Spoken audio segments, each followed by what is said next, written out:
hoy ser más hábil con el micrófono, no como la vez pasada. Muy bien, hermanos. Es para mí un privilegio y un gozo volver a estar aquí entre ustedes. Y ya que estoy aquí, quería aprovechar para decirles que este va a ser mi último sermón como soltero. Dios mediante, me caso en menos de un mes. Aquí está mi prometida, se llama Claudia, y mi no muy futura suegra, porque falta tan poco, que es ya muy eminente. Y estamos muy felices, gracias a Dios, y yo en lo personal tengo mucho afecto hacia Javier y para mí es un privilegio que él también esté aquí hoy. El texto que vamos a hablar hoy se encuentra en el capítulo 32 de Éxodo. Vamos a leer los versículos del 1 al 14. Por la gracia de Dios, en la escuela bíblica, los que pudieron estar, se habló de la justificación y está muy relacionado con el sermón. No nos habíamos confabulado de antemano, solamente es la providencia del Señor. Vamos a leer en Éxodo capítulo 32, versículos del 1 al 14.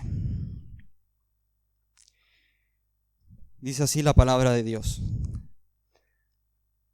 Viendo el pueblo que Moisés tardaba en descender del monte, se acercaron entonces a Aarón y le dijeron: levántate, haznos dioses que vayan delante de nosotros. Porque a este Moisés, el varón que nos sacó de la tierra de Egipto, no sabemos qué le haya acontecido. Y Aarón les dijo: apartad los zarcillos de oro que están en las orejas de vuestras mujeres, de vuestros hijos y de vuestras hijas, y traédmelos. Entonces todo el pueblo apartó los zarcillos de oro que tenían en sus orejas y los trajeron a Aarón. Y él los tomó de las manos de ellos y le dio forma con buril, e hizo de ello un becerro de fundición. Entonces dijeron: Israel, estos son tus dioses, que te sacaron de la tierra de Egipto. Y viendo esto, Aarón edificó un altar delante del becerro y pregonó a Aarón y dijo: mañana será fiesta para Jehová. Y al día siguiente madrugaron y ofrecieron holocaustos y presentaron ofrendas de paz. Y se sentó el pueblo a comer y a beber y se levantó a regocijarse. Entonces Jehová dijo a Moisés: anda, desciende, porque tu pueblo que sacaste de la tierra de Egipto se ha corrompido. Pronto se han apartado del camino que yo les mandé. Se han hecho un becerro de fundición y lo han adorado. Y le han ofrecido sacrificios y han dicho: Israel, estos son tus dioses que te sacaron de la tierra de Egipto. Dijo más Jehová a Moisés: yo he visto a este pueblo, que por cierto es pueblo de dura cerviz. Ahora pues, déjame que se encienda mi ira en ellos y los consuma, y de ti yo haré una nación grande. Entonces Moisés oró en presencia de Jehová su Dios y dijo: oh Jehová, ¿por qué se encenderá tu furor contra tu pueblo, que tú sacaste de la tierra de Egipto con gran poder y con mano fuerte? ¿Por qué han de hablar los egipcios diciendo: para mal los sacó, para matarlos en los montes y para raerlos de sobre la faz de la tierra? Vuélvete del ardor de tu ira y arrepiéntete de este mal contra tu pueblo. Acuérdate de Abraham, de Isaac y de Israel tus siervos, a los cuales has jurado por ti mismo, y les has dicho: yo multiplicaré vuestra descendencia como las estrellas del cielo, y daré a vuestra descendencia toda esta tierra de que he hablado, y la tomarán por heredad para siempre. Entonces Jehová se arrepintió del mal que dijo que había de hacer a su pueblo. Amén. Vamos a pedir la bendición del Señor. Padre Santo, como acabamos de cantar, Señor, en este himno precioso, oh Señor, mis faltas son muchas, pero tu gracia es mayor, Señor. Te quiero rogar, Dios mío, que hoy, Señor, uses mi frágil voz para comunicar tu verdad, para hacer llegar a los corazones de mis hermanos y de los aquí presentes tu poderosa palabra que transforma vidas, que sana las heridas, que quebranta las ataduras del pecado y de la condenación. Y te ruego que tu Espíritu Santo hoy, Señor, y en nuestros corazones, para que estemos atentos a tu palabra, Señor. Y que no salga de mi boca ni de mi imaginación lo que yo hable, sino que sea tu palabra, que sea tu voz celestial, Señor, hablando por medio de un hombre de carne y hueso. Señor, te rogamos en esta mañana que te glorifiques por encima de todo. Y que cuando salgamos hoy de aquí, salgamos amándote un poco más, temiéndote un poco más y exaltando la obra de tu Hijo Jesucristo un poco más, Señor. Gracias te damos, Señor, en el bendito nombre de Jesús. Amén. Amén. Muy bien. Tenemos delante de nosotros un texto amplio, largo, pero vamos a intentar desgranarlo.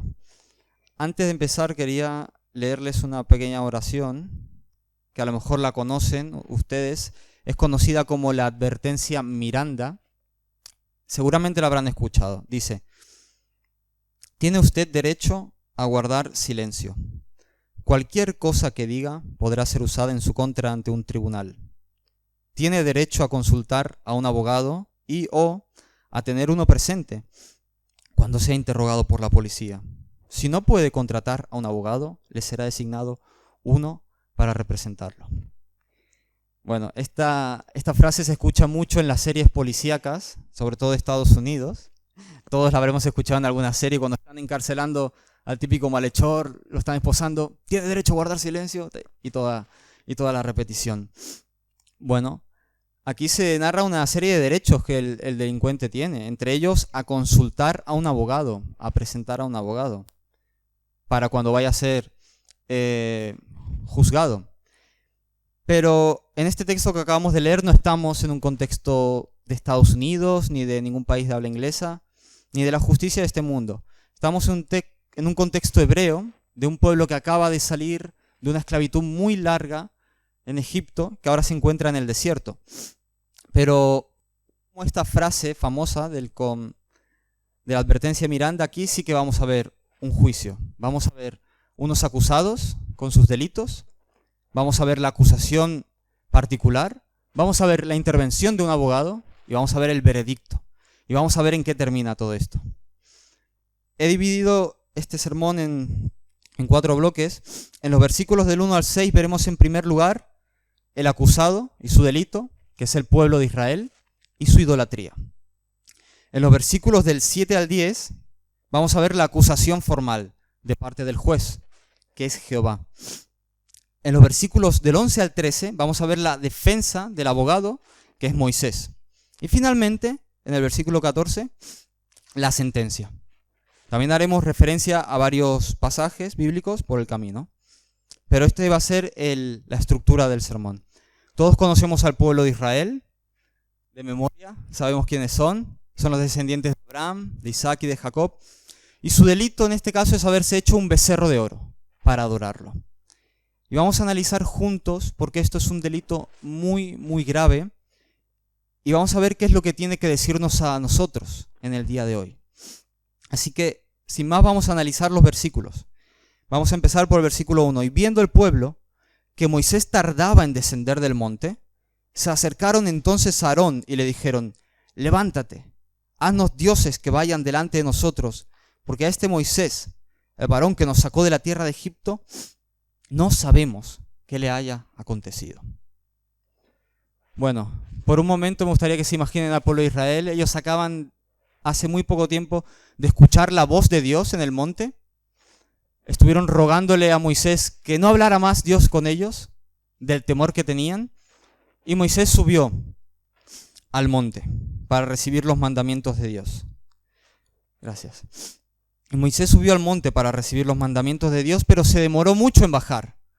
Estuvo allí 40 días y ellos empezaron a desesperarse, porque tenían temor. Ellos tenían a Moisés delante, siempre guiándolos. Y cuando se vieron en ausencia de Moisés, empezaron a temer y a desesperarse. Y como vieron que Moisés tardaba en descender, se acercaron a Aarón y le ofrecieron algo que va a resultar catastrófico. Y esto también, antes de nada, antes de empezar, nos arroja un principio en nuestras vidas. Así como el pueblo de Israel vio que Moisés tardaba en aparecer y por eso se desesperó y va a incurrir a causa de esa desesperación en un pecado muy grave, así también puede pasar con nosotros si nos desesperamos al ver que Dios tarda en aparecer.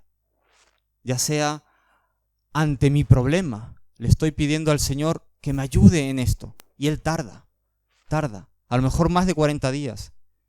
Y si no somos pacientes, hermano que me escuchas, esto sobre todo para el creyente, si no eres paciente, es posible que tu corazón te arrastre hacia otros caminos. Porque esta gente por un lado tuvieron temor. Moisés no está con nosotros, pero era un temor humano. Porque por un lado tuvieron temor, pero por otro lado hicieron lo que quisieron. Si hubiera sido un temor de Dios, no hubieran hecho lo que hacen a continuación para alejarse de Dios. Entonces, primera conclusión que podemos sacar, y esto es un fruto del Espíritu, como se habló esta mañana, la paciencia es un fruto del Espíritu, pues aquí vemos que la impaciencia lleva a cometer pecados que pueden tener muy serias consecuencias para nuestras vidas. Así que vemos que esta gente ya empezó mal aquí en este capítulo. Antes de hacer nada ya estaban mal. Sin fe en Dios, sin confianza en las providencias del Señor, con impaciencia, con temor humano. Sin embargo, lo verdaderamente serio viene en la siguiente frase del capítulo 1. Le dijeron, levántate, haznos dioses que vayan delante de nosotros. Ahora vamos a analizar por qué esto es grave y serio. En Éxodo capítulo 20 se nos narra los mandamientos que Moisés recibió de parte de Jehová en el monte.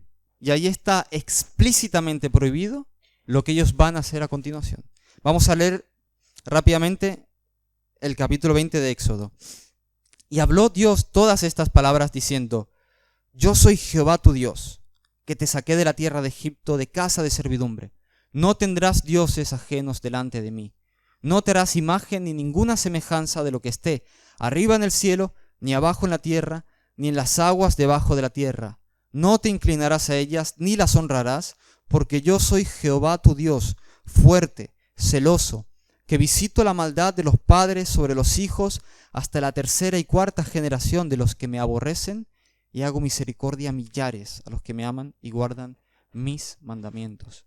Y por si quedaba alguna duda, en el mismo capítulo 20, en los versículos 22 y 23 lo repite. Jehová dijo a Moisés, así dirás a los hijos de Israel, vosotros habéis visto que he hablado desde el cielo con vosotros. No hagáis conmigo dioses de plata, ni dioses de oro os haréis. Así que vemos que este pueblo, al ver que Moisés tardaba, comete una violación directa de los mandamientos de Dios. Un mandato que además deja en evidencia si se ama o no a Dios.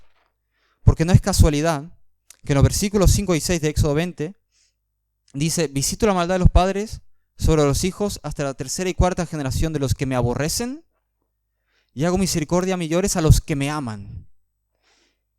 Y lo que diferencia a los que aman a Dios de los que lo aborrecen, nos dice que son los que guardan sus mandamientos. Así que el pueblo lo que hizo fue manifestar el aborrecimiento que sentían por Dios, al ya no estar Moisés presente. Como solemos decir aquí en España, se les vio el plumero. Y entonces mostraron su aborrecimiento a Dios, obedeciendo de una manera muy descarada los mandamientos que Dios había dado. Y además, lo que Israel acababa de hacer no solamente era un acto directo de odio hacia Dios, sino que era un acto de desprecio hacia el amor de Dios para con ellos. Porque Dios los acababa de librar, como hemos dicho antes, de una esclavitud muy larga en Egipto, y no una liberación cualquiera, sino una liberación maravillosa, por medio de prodigios y cosas terribles que ojos no habían visto jamás. Y de esto atestigua Moisés antes de que esto sucediera. En el capítulo 18, versículos del 8 al 11, él habla con Jetro, su suegro. Y Moisés contó a su suegro todas las cosas que Jehová había hecho a Faraón y a los egipcios por amor de Israel. Por amor de Israel. Y todo el trabajo que habían pasado en el camino. Y cómo los había librado Jehová. Y se alegró Jetro de todo el bien que Jehová había hecho a Israel, al haberlo librado de mano de los egipcios. Y Jetro dijo, bendito sea Jehová, que os libró de mano de los egipcios y de la mano de Faraón, y que libró al pueblo de la mano de los egipcios. Ahora conozco que Jehová es más grande que todos los dioses, porque en lo que se ensoberbecieron prevaleció contra ellos. Entonces vemos que hasta un extranjero se maravilla y confiesa y alaba al Dios de los cielos solamente por el testimonio de Moisés. Pues él no había visto, no había presenciado esas maravillas, ni había sido beneficiario de esa liberación tan grande. Pero los que sí habían visto esas maravillas y los que habían estado beneficiados de esa liberación, de esta manera se lo pagan a Dios. De esta manera se lo pagan a Dios. También, otro detalle que hay que notar en nuestro versículo, es que ellos le dijeron: haznos dioses que vayan delante de nosotros, porque a este Moisés, el varón que nos sacó, no sabemos qué le haya acontecido. Así que aquí vemos que ellos dicen: el varón que nos sacó. Esto quizá puede parecer exagerado lo que voy a decir, pero esto ya es un vestigio del corazón idólatra del pueblo de Israel. Porque uno puede decir: efectivamente, Dios sacó a Israel por medio de Moisés, y cualquiera que tuviera ojos estaría viendo: Moisés nos está sacando. Pero aunque sea un detalle difícil de percibir, ellos dijeron: el varón que nos sacó. Y ahí se van viendo los vestigios de un corazón idólatra. Porque, ¿qué dice el capítulo 20 que hemos leído antes de los mandamientos de Dios? Dice: yo soy Jehová tu Dios, que te saqué de la tierra de Egipto. Así que, hermanos, tengamos mucho cuidado de poner a los instrumentos que Dios usa en el lugar de Dios. Moisés no sacó al pueblo de la tierra de Egipto, lo sacó Dios. Y ellos aquí ya estaban en su desesperación manifestando los vestigios de su idolatría. Y dicen: el varón que nos sacó. Pues esta es una evidencia, y esto es algo que hay que analizar muy bien en el corazón, cuando alguien depende de otras personas para adorar a Dios. Cuando esta persona no está, Dios tampoco está.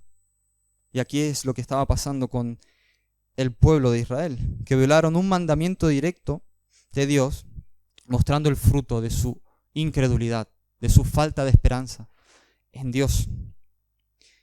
Pablo nos dice en 2 Corintios 5:7 que por fe andamos y no por vista. Pero ellos necesitaban ver. Y por eso se hicieron un becerro de oro para verlo y postrarse ante él. Necesitaban dioses físicos. Y bueno, hasta aquí vamos viendo poco a poco la gravedad del delito de los acusados. Ellos están siendo juzgados por Dios y estos son sus delitos. Ellos son los acusados. Pero hay más. Por si faltara poco, hay más. Avanzamos en el versículo 2. Aarón les dijo, disculpen, apartad los zarcillos de oro que están en las orejas de vuestras mujeres, de vuestros hijos y de vuestras hijas, y traédmelos. Entonces todo el pueblo apartó los zarcillos de oro que tenían en sus orejas, y los trajeron a Aarón. Y él los tomó de las manos de ellos, y le dio forma con buril, e hizo de ello un becerro de fundición. Entonces dijeron: Israel, estos son tus dioses que te sacaron de la tierra de Egipto. Bueno, aquí vamos a ver a otro individuo que se sienta en el banquillo de los acusados, Aarón. Puede parecer comprensible que Aarón cediera ante esta turba de gente desesperada, y yo me atrevo a decir loca. Yo hubiera sido peor que Aarón. Aarón no pudo contenerse ante la petición de estas personas. Sin embargo, eso no lo exime de culpa, y él erró por temer más a los hombres en vez de temer a Dios, porque la responsabilidad de Aarón era frenar el pecado del pueblo. Él estaba responsable del pueblo en ausencia de Moisés. Pero él no frenó el pecado del pueblo, sino que permitió el pecado del pueblo. Moisés, en el capítulo 32, nuestro texto, en el versículo 21, se lo recrimina a Aarón. Y le da una recriminación muy fuerte. Dijo Moisés a Aarón: ¿qué te ha hecho este pueblo que has traído sobre él tan gran pecado? Podríamos decir: Moisés, te estás pasando. Fueron ellos los que tuvieron la iniciativa, la idea, y los que presionaron a Aarón para pecar. ¿Por qué le dices que te ha hecho este pueblo, que has traído sobre él tan gran pecado? Con esto vemos otro principio, hermanos, la gravedad de estar en autoridad y en liderazgo y no estorbar el pecado de la congregación. Esto es una advertencia para los pastores, para los maestros, para todo el que enseñe, que tema a Dios y no tema a los hombres, que no busque agradar a los oídos, sino que predique la palabra santa y pura de Dios. Así sea que se gane el aborrecimiento de los hombres. Más vale eso que ganarse el aborrecimiento de Dios por deslealtad. Porque lo que hizo Aarón aquí fue incumplir su responsabilidad. Y ahora vienen las serias consecuencias de un mal liderazgo, porque se fracasa en el propósito para el cual Dios llama. Y siguiendo en la tónica anterior, que dijeron, el varón que nos sacó, ahora en el versículo 4, una vez han formado al becerro de oro, dicen, Israel, estos son los dioses que te sacaron. Estos son los dioses que te sacaron. Entonces ya no es Moisés el que los sacó, ahora son estos dioses los que los sacaron. Aquí hay otra característica del corazón idólatra, y es que es desleal, es infiel, es capaz de traicionar a sus propios ídolos para servir a otro ídolo que le convenga mejor. Y esto es todo lo contrario al fruto del Espíritu Santo, que dice que amor, gozo, paz, también dice fe, que puede ser traducido como fidelidad. Entonces vemos poco a poco cómo ellos van manifestando lo que tenían en su corazón. Ellos no se levantaron de una noche para la otra y se les ocurrió todo esto. Así que aquí tenemos mucho para analizar en nuestro corazón, pero aún hay más. Ya con esto ya estamos para temblar ante los delitos de este pueblo, pero aún hay más. Versículo 5. Viendo esto, Aarón edificó un altar delante del becerro y pregonó Aarón y dijo, mañana será fiesta para Jehová. Aquí vemos que se añade un pecado más, una transgresión más de los 10 mandamientos. En Éxodo 20, versículo 7, los mandamientos, dice, no tomarás el nombre de Jehová tu Dios en vano, porque no dará por inocente Jehová al que tomare su nombre en vano. Vamos a volver a ser condescendientes con Aarón. Y podemos decir, para enmendar el error del pueblo, él dijo, mañana será fiesta para Jehová, para que se acuerden de alguna manera que fue Jehová el que lo sacó. O quizá, siendo más suaves con el pueblo de Israel, ellos superficialmente querían seguir adorando este nombre de Jehová, solo que querían hacerse una imagen física, con desobediencia e incredulidad. Sea como fuere, utilizar el nombre de Dios en este caso es tomar su nombre en vano. Y Dios no dará por inocente a quien tal haga. No dará por inocente a quien tal haga. Y finalmente, porque aún hay más, por si fuera poco, versículo 6. Al día siguiente madrugaron y ofrecieron holocaustos y presentaron ofrendas de paz. Y se sentó el pueblo a comer y a beber y se levantó a regocijarse. Ofrecieron holocaustos y presentaron ofrendas de paz. Aquí tenemos otro principio más. Sin obediencia a los mandamientos de Dios no hay ofrenda que valga, no hay sacrificio que valga, no hay asistir a la iglesia que valga, no hay hacer el devocional que valga. Sin obediencia a Dios, nada de esto sirve y es despreciable a sus ojos. Hasta ahí vemos la gravedad. Pero luego dice, se sentó el pueblo a comer y a beber y se levantó a regocijarse. Y aunque esta frase aparentemente no tiene nada de negativo, es grave. Y es la gota que colma el vaso de toda la iniquidad de los acusados. Porque en el versículo 19 y 25 de nuestro texto, del capítulo 32, cuando Moisés baja del monte, en los versículos 19 y 25, ve que había danzas y que estaban, dice la palabra, desenfrenados. Y la palabra que aquí usa para se levantó a regocijarse, este versículo es citado por Pablo en 1 Corintios 17 y ahí Pablo lo traduce como jugar. Y esta palabra tiene una connotación de inmoralidad detrás, similar al culto idolátrico pagano de las naciones, en las que había inmoralidad sexual de por medio en los cultos. Es muy probable aquí que esto ocurrió también. Entonces hubieran violado además otro mandamiento, posiblemente, que es el de no cometerás adulterio. Y lo más impresionante de todo es que supuestamente estaban adorando a Dios. Supuestamente era una fiesta para Jehová. Simplemente imaginen cómo Dios estaría mirando esto. ¿Con qué cara estaría Dios mirando todo esto? Vamos a resumir.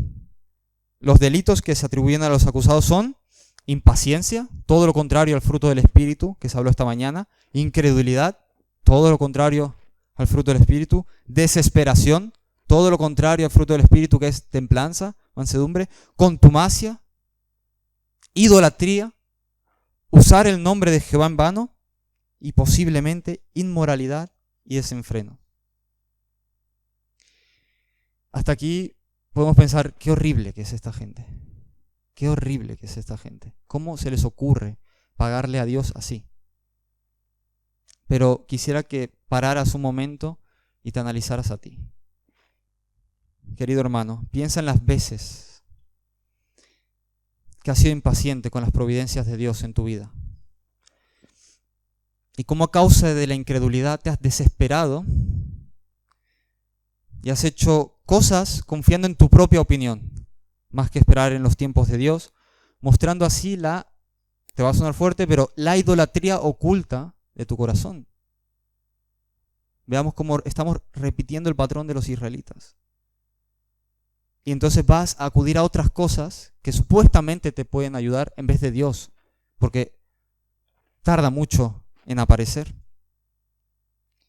Sin embargo, al mismo tiempo que hacemos esto, decimos que adoramos solamente a Dios. En cuanto a la fornicación y al desenfreno que comete el pueblo de Israel, Dios lo quiera, de esto estás librado, no es algo cotidiano en ti, pero analiza si tus ojos no han estado mirando lo que no tenían que mirar. Y lo que el Señor Jesús declara acerca de eso, que el que codicie a una mujer para desearla ya adulteró con ella en su corazón. Así que si te analizas, hermano, me dirijo al que se confiesa creyente aquí, no estás limpio. Primero pregunté, qué horrible es esta gente, y si a lo mejor dijiste que sí en tu interior, pues ahora te digo, no eres muy diferente a esta gente. Entonces, ¿te consideras a ti también así de horrible, como has considerado a ellos hace un momento?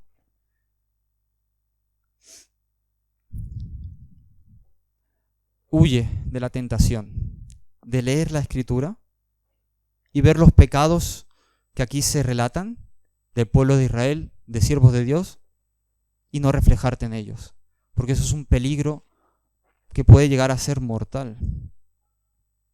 Puede llegar a ser mortal. Y ojo, con escuchar la palabra del Señor en esta mañana, cada domingo, y en vez de metértela a ti, estar pensando en el que está al lado. Mucho cuidado. Esa sutileza es peligrosísima y endurece el corazón. También quiero dirigirme, si tú no conoces a Cristo, si no conoces a Dios en esta mañana, pues tú también deberías estar temblando y tú también estás en el banquillo de los acusados, y a ti no se te acusa quizá de infidelidad a la liberación de Dios. Pero no hace falta que se te acuse de eso, porque vives de espaldas a Dios. Y es muy probable que no solamente hayas usado su nombre en vano, sino que hayas blasfemado su nombre. Lamentablemente, personalmente me toca escuchar muchas blasfemias hacia Dios, casi a diario, en mi trabajo. Pues el incrédulo, aunque no sea infiel, entre comillas, a Dios, porque no está en un pacto con Él, eso no lo va a librar de la sentencia. Él también está. Tú también estás, si hoy aquí no conoces a Dios ni a Cristo, sentado en el banquillo de los acusados.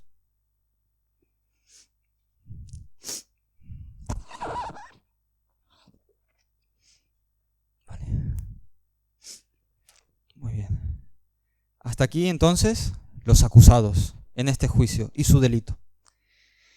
Vamos a pasar ahora en los versículos del 7 al 10 a la acusación formal del juez.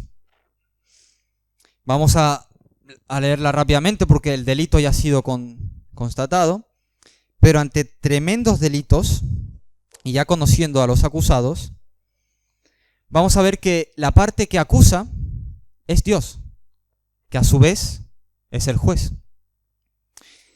En los juicios de este mundo, en muchas ocasiones, está el juez por un lado, la parte denunciada y la denunciante por otro.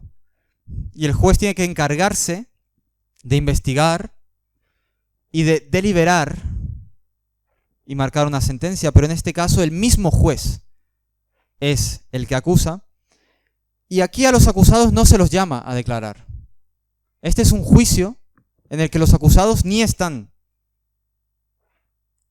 Más que tener derecho a guardar silencio, tienen la obligación de guardar silencio porque no están. No se los llama. ¿Por qué? Porque el que acusa, el juez, es Dios. Dios no necesita investigar nada. Dios no necesita indagar ni preguntar. Dios no tiene sospechas de nadie. Dios no se equivoca. Dios no erra en el juicio. Dios no necesita ni llamar a los acusados para que se defiendan, porque Él ya lo sabe todo de antemano. Él ya lo sabe todo de antemano. Pero vamos a leer la acusación formal, versículos 7 al 10. Entonces Jehová dijo a Moisés, anda, hablándole a Moisés, anda, desciende, porque tu pueblo que sacaste de la tierra de Egipto se ha corrompido. Pronto se han apartado del camino que yo les mandé. Se han hecho un becerro de fundición y lo han adorado. Y le han ofrecido sacrificios y han dicho, Israel, estos son tus dioses que te sacaron de la tierra de Egipto. Dijo más Jehová a Moisés, yo he visto a este pueblo, que por cierto es pueblo de dura cerviz. Ahora pues déjame que se encienda mi ira en ellos y los consuma, y de ti yo haré una gran nación, una nación grande. Bueno, vamos a seguir con la dinámica y el juego de antes. Versículo 7. Jehová le dice a Moisés, anda, desciende, porque tu pueblo que tú sacaste. Aquí podemos quizá interpretar que Dios se está desvinculando del pueblo por haber pecado y no lo reconoce como su pueblo y le dice, anda, desciende, porque tu pueblo, que el que tú sacaste, se ha corrompido. O también puede ser Dios haciendo alusión a las palabras del pueblo para recriminarles y le está comunicando a Moisés, ellos me han rechazado. Te prefieren a ti en vez de a mí. Sea como sea, lo que está claro es que Jehová está airado aquí. Está airado. Y dice que se han corrompido. Corrompido. La misma palabra que se usó en la lectura anteriormente. Dice que se han corrompido. Versículo 8. Pronto se han apartado del camino que yo les mandé. Se han hecho un becerro de fundición, lo han adorado, le han ofrecido sacrificio y han dicho, Israel, estos son tus dioses que te sacaron. Volvemos al juego. Primero dicen que Moisés los sacó. Ahora dicen que esto que se han hecho ellos mismos con sus manos los sacó. Y vemos como Dios, que es un Dios celoso y que no comparte su gloria con nadie, le echa esto en cara a Moisés. Y vamos a repetir lo que dijimos antes, porque aquí es palpable. Mucha gente vive aparentemente una vida de piedad, porque mientras Moisés estaba presente, ellos no se les ocurrió por la cabeza hacer un becerro de oro. Entre que Moisés no estaba, lo hicieron. Y aquí tenemos nuevamente otro principio, y quisiera referirme a los padres, concretamente. Y gloria a Dios, y Dios quiera que tus hijos sean educados, que se comporten, que no te hagan pasar vergüenza. Y esto forma parte de tu labor educativa como padre, de tu labor. Pero no confíes simplemente en que tu hijo se porta bien, porque ellos también se portaron medianamente bien cuando estaba delante al que temían, que era Moisés.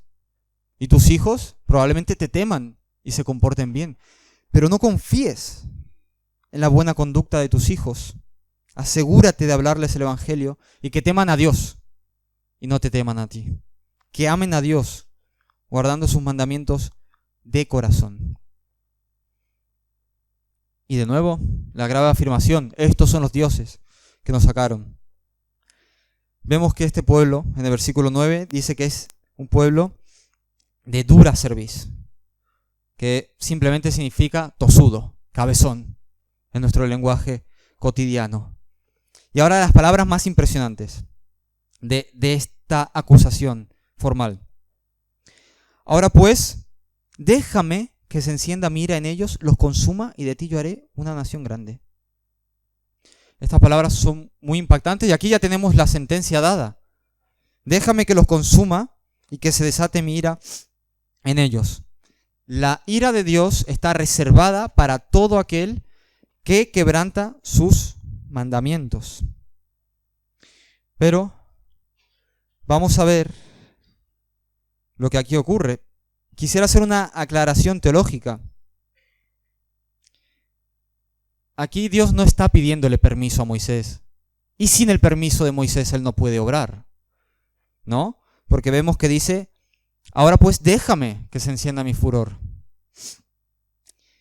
Bueno, esto que vemos ahora es una manera condescendiente de Dios de hablar con Moisés, con su siervo amado, con el cual hablaba cara a cara, pero lejos de pedirle permiso, porque sería una gran herejía pensar que Dios le pide permiso a los mortales para hacer algo, y hacer algo tan importante como lo que aquí está pasando, porque Dios es soberano, y Él hace lo que quiere, cuando quiere, donde quiere, y con quien quiere, y no necesita la opinión de nadie, y no hay quien resista su voluntad, la cual es buena, agradable y perfecta. Pero vamos a ver, Él le pide, aparentemente le dice a Moisés, déjame que destruya este pueblo. Hasta aquí, viendo los delitos de los acusados y viendo la sentencia del juez, que su resolución es déjame que los consuma ya, ¿qué esperanza podemos ver ante los acusados? Este juicio está muy negro para ellos y realmente no parece haber ninguna esperanza. No parece haber ninguna esperanza. Pues hasta aquí, si me has seguido y has podido notar que dije anteriormente que tú también encajas con los acusados, considerándote creyente o no, pues si lo que acabo de decir lo afirmas, que ese juicio está negro, delante de Dios, ¿cómo estás tú? ¿Negro o blanco? Considera tu opinión delante de Dios. Y no has adorado un becerro de oro, pero no hace falta. Porque cuando se adora a un ídolo, en este caso el becerro de oro, se le da la espalda a Dios. Y tú le has dado la espalda a Dios muchas veces. No hace falta una fundición de oro para que hayas cometido idolatría. Resumiendo este apartado, el juez omnisciente que todo lo ve sin llamar a los acusados a declarar, ya tiene la sentencia lista y preparada. Sin embargo, él quiere darle la palabra al abogado. A ver qué tenga este que decir. Versículos del 11 al 13. Entonces Moisés oró en presencia de Jehová su Dios y dijo, oh Jehová, ¿por qué se encenderá tu furor contra tu pueblo, que tú sacaste de la tierra de Egipto con gran poder y con mano fuerte? ¿Por qué han de hablar los egipcios diciendo, para mal los sacó, para matarlos en los montes, para raerlos de sobre la faz de la tierra? Vuélvete del ardor de tu ira y arrepiéntete de este mal contra tu pueblo. Acuérdate de Abraham, de Isaac, de Israel tus siervos, a los cuales has jurado por ti mismo y les has dicho, yo multiplicaré vuestra descendencia como las estrellas del cielo y daré a vuestra descendencia toda esta tierra que he hablado y la tomarán por heredad para siempre. Aquí está la aparición de ese mediador que intercede por el pueblo. Y después de tanta mentira y tergiversación que ha habido por el camino, Moisés corrige la senda y dice, ¿por qué se encenderá tu furor contra tu pueblo que tú sacaste de Egipto?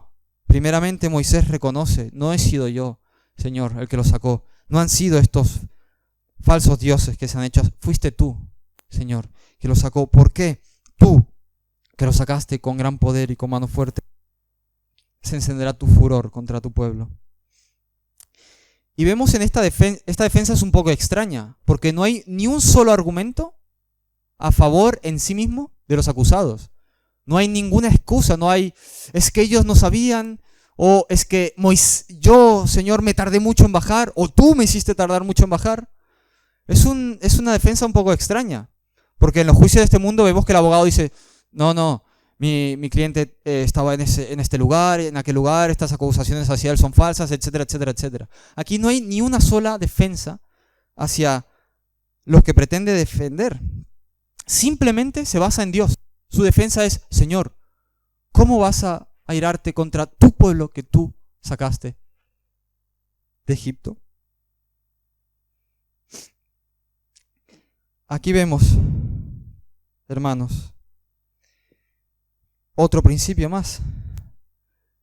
Para el que es creyente, cuando nos acerquemos a Dios para orar, más que pensar en nosotros mismos, pensemos en Él, en sus obras, en su poderío, en su carácter, en su persona.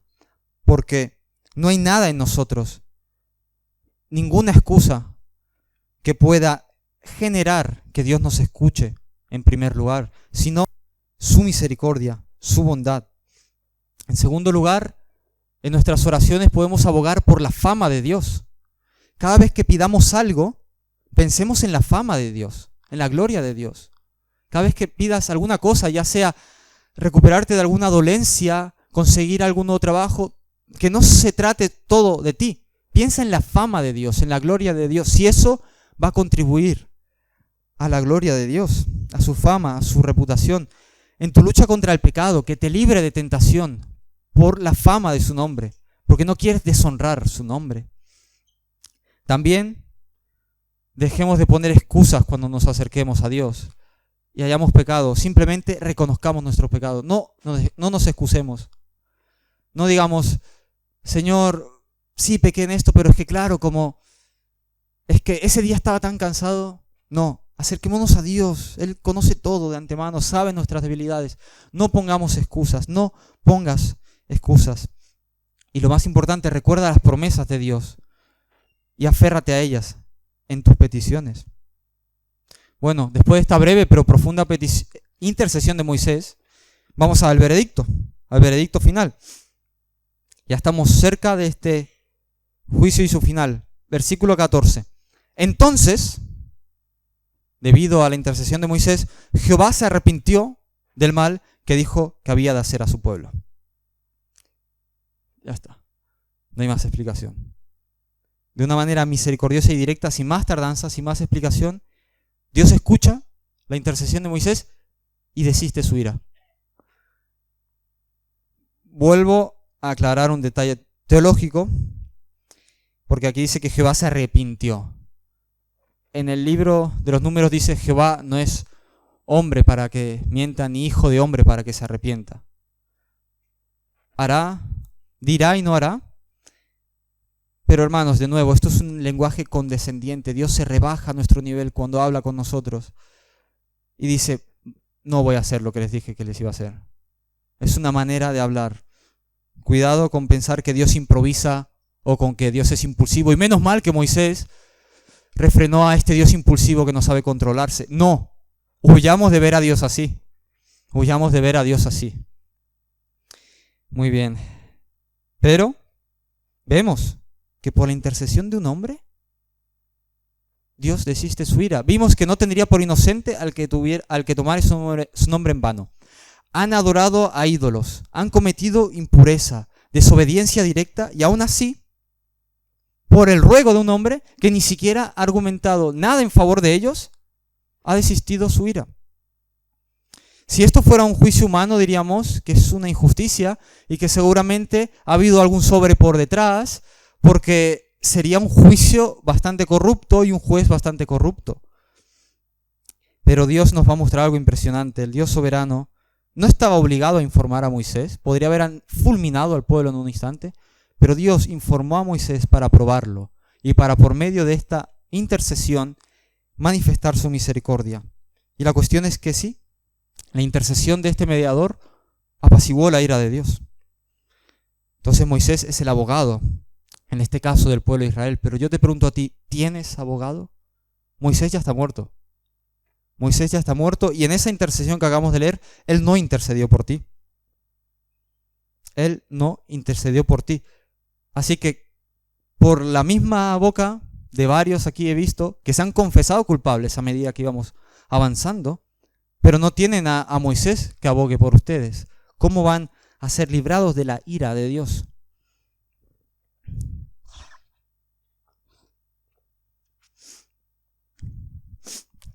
Pues el evangelio glorioso que predicamos es este: que Dios, en cumplimiento de las promesas hechas a Abraham, Isaac y Jacob, envió a su Hijo unigénito al mundo para que cargara y en rescate, para dar su vida, en rescate por muchos, y para que todo aquel que en él cree no se pierda, mas tenga vida eterna.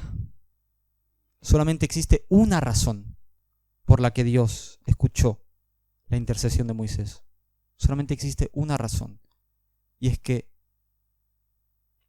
unos años después, cientos de años después, vendría uno, el Dios hecho hombre, que pagaría por esos pecados que el pueblo estaba cometiendo en ese momento. Esa es la única razón por la que Dios escuchó la intercesión de Moisés.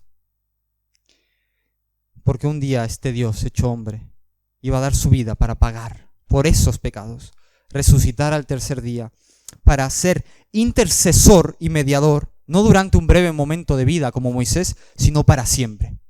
Vemos en Hebreos capítulo 7, versículo 22, por tanto, Jesús es hecho fiador de un mejor pacto, y los otros sacerdotes llegaron a ser muchos, debido a que por la muerte no podían continuar, mas este, por cuanto permanece para siempre, tiene un sacerdocio inmutable, por lo cual puede también salvar perpetuamente a los que por él se acercan a Dios, viviendo siempre para interceder por ellos, porque tal sumo sacerdote nos convenía, santo, inocente, sin mancha, apartado de los pecadores y hecho más sublime que los cielos, que no tiene necesidad cada día, como aquellos sumos sacerdotes, de ofrecer primero sacrificios por sus propios pecados y luego por los del pueblo, porque esto lo hizo una vez para siempre, ofreciéndose a sí mismo. Porque la ley constituye sumos sacerdotes a débiles hombres, pero la palabra del juramento posterior a la ley, al Hijo, hecho perfecto para siempre. Amén. Moisés descendió del monte, porque el pueblo se había descarriado. Jesús descendió de su gloria, porque todos nosotros nos habíamos descarriado, para manifestar las abundantes riquezas de la gracia de Dios. Moisés simplemente ofreció un ruego. Jesús ofreció su obediencia perfecta a toda la ley de Dios, y así nos imputa su justicia. Moisés intercedió para que no perdieran su vida en ese momento y los libró de la muerte, pero Jesús nos libra de la muerte eterna, de los sufrimientos del infierno, de la justa ira de Dios, porque Él aplacó la ira de Dios con su sacrificio. Pues el juez justo no puede perdonar sin más. Él perdona porque alguien pagó el precio. Por tanto, pecador, hay esperanza para ti en este día, entre tanto que se dice hoy. Porque si este pueblo duro de cerviz pudo ser perdonado por la intercesión de un hombre mortal, cuánto más no será librada y declarada justa la persona que abandone su vida de pecado creyendo en el mediador celestial.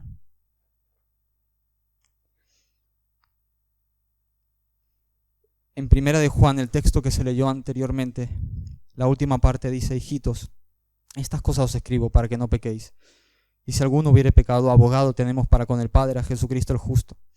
Y Él es la propiciación por nuestros pecados, y no solamente por los nuestros, sino también por los de todo el mundo. Ya no dependemos de la intercesión de un hombre hacia un pueblo específico. Ahora tenemos un intercesor que aboga por todo el mundo, entre los que creen en Él, indiferentemente de donde sean. Porque un día va a haber un juicio en el que sí van a estar presentes los acusados.